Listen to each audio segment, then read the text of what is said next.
I've always had a question. What is the purpose of shielding gas in welding? In welding, we often hear about the shielded gas welding method.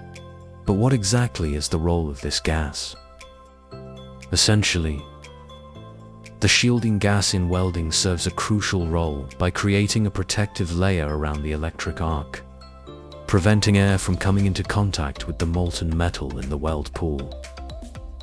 This helps shield the weld pool from contamination by oxygen, nitrogen, and other harmful gases present in the atmosphere. So, what exactly is a weld pool?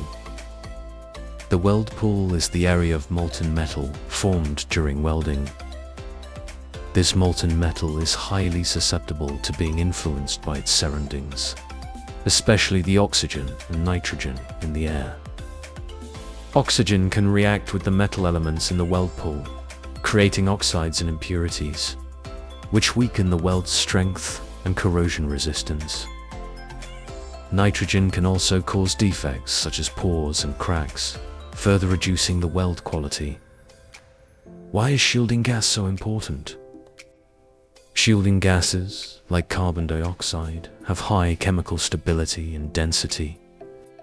These gases envelop the weld pool and effectively block oxygen and other harmful gases from penetrating. This ensures that the electric arc burns steadily, and that the weld pool does not get contaminated by impurities during solidification, resulting in a weld with high quality in both appearance and performance. Besides its protective function, shielding gas also helps cool and stabilize the electric arc while controlling the size and shape of the weld pool, according to the specific requirements of each welding process. Hopefully, this explanation clears up any doubts you had about the role of shielding gas in welding.